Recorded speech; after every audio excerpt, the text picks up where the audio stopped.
அண்மை செய்தி. டெல்லி முன்னாள் துணை முதல்வர் மணீஷ் சிசோடியாவுக்கு ஜாமீன் வழங்கி உச்சநீதிமன்றம் உத்தரவு பிறப்பித்திருக்கிறது. டெல்லி மதுபான முறைகேடு வழக்கில் பிப்ரவரி 26ஆம் தேதி 2023 கைது செய்யப்பட்ட துணை முதல்வர் மணீஷ் சிசோடியா கைது செய்யப்பட்டார். இந்நிலையில் அவருக்கு ஜாமீன் வழங்கி உச்சநீதிமன்றம் உத்தரவு பிறப்பித்திருக்கிறது. இதை பற்றின மேலும் விவரங்களை எமது நிர்வாக ஆசிரியர் மகாலிங்கம் வழங்க கேட்கலாம். மகாலிங்கம், வணக்கம். விவரங்கள் என்ன பகிரலாம்? டெல்லி மதுபான கொள்கை முறைகேடு வழக்கில் முன்னாள் துணை முதலமைச்சர் மணீஷ் சிசோடியா கடந்த பிப்ரவரி மாதம் 2023ஆம் ஆண்டு கைது செய்யப்பட்டிருந்தார். இந்த வழக்கில் அமலாக்கத்துறை மற்றும் சிபிஐ என இரு மத்திய புலனாய்வு அமைப்புகளும் அவர் மீது வழக்குகளை பதிவு செய்து விசாரணை நடத்தி வந்தார்கள்.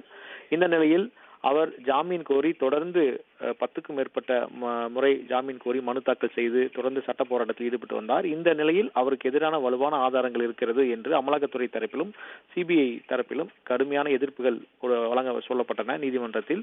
அதை ஏற்று உயர்நீதிமன்றம் அவருக்கு தொடர்ந்து ஜாமீன் வழங்காமல் அவரை சிறையிலேயே வைத்திருந்தார்கள். இந்த நிலையில் தற்பொழுது டெல்லி மதுபான கொள்கை முறைகேடு வழக்கில் அமலாக்கத்துறையினுடைய இந்த கைது நடவடிக்கைக்கு எதிராக அவர் ஜாமீன் பெற்றிருக்கிறார். கிட்டத்தட்ட 17 மாதங்கள் அவர் சிறையில் இருந்திருக்கிறார். 17 மாதங்களுக்கு பிறகு அவர் தற்பொழுது ஜாமீனில் வெளியாகியிருக்கிறார் என்ற ஒரு நிலையை நாம் பார்க்க முடிகிறது. இதற்கான நிபந்தனைகளையும் நீதிமன்றம் விதித்திருக்கிறது. மணீஷ் சிசோடியா விசாரணை அதிகாரிகள் அழைத்தால் விசாரணைக்கு அவர் நேரடியாக சென்று ஆஜராக வேண்டும். அவரது பாஸ்போர்ட்டை போலீசாரிடம் ஒப்படைக்க வேண்டும். அதே போல விசாரணை அதிகாரியை ஒவ்வொரு திங்களன்றும் தொடர்பு கொண்டு நேரில் சென்று பேச வேண்டும் உள்ளிட்ட நிபந்தனைகளையும் உச்சநீதிமன்றம் விதித்திருக்கிறது.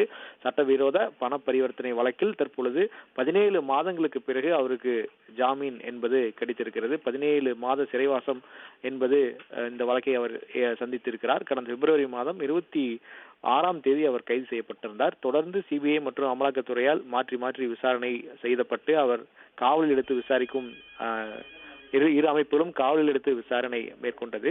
இந்த சாட்சிகளை அவர் கலைக்கக்கூடாது என்ற அடிப்படையில் தான் தற்பொழுது அவருக்கு நிபந்தனைகளுடன் கூடிய ஜாமீன் என்பது வழங்கப்பட்டிருக்கிறது. சாட்சிகளை கலைக்கக்கூடாது, வேறு எங்கும் செல்லக்கூடாது, விசாரணை அதிகாரி அழைக்கும் போது நேரில் சென்று ஆஜராக வேண்டும், இப்படி பல நிபந்தனைகளை உச்சநீதிமன்றம் வழங்கி இருக்கிறது.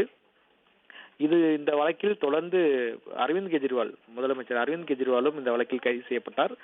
அவரும் தற்பொழுது தொடர்ந்து திகார் சிறையில் அடைக்கப்பட்டிருக்கிறார். அவரும் தற்பொழுது சிறையிலிருந்து வெளியே வர வேண்டும் என்று நீதிமன்றத்தின் கதவுகளை தட்டியிருக்கிறார். அந்த வழக்கும் இன்னும் நிலுவையில் இருக்கிறது. இந்த நிலையில் தான் தற்பொழுது 17 மாதங்களுக்கு பிறகு மணீஷ் சிசோடியாவுக்கு ஜாமீன் என்பது கிடைத்திருக்கிறது. இந்த வழக்கில் தற்பொழுது மணீஷ் சிசோடியாவுடைய தலைமை செயலகம் செல்லக்கூடாது. ஏன்னா துணை முதலமைச்சராக இருந்தார்.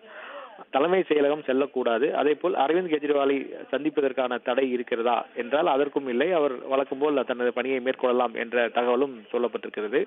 எனவே இந்த நிபந்தனைகள் என்னென்ன என்பதை நீதிபதிகள் அறிவித்துக் கொண்டிருக்கிறார்கள். 17 மாதங்களுக்கு பிறகு தற்பொழுது மணீஷ் சிசோடியா வெளியே வருகிறார்.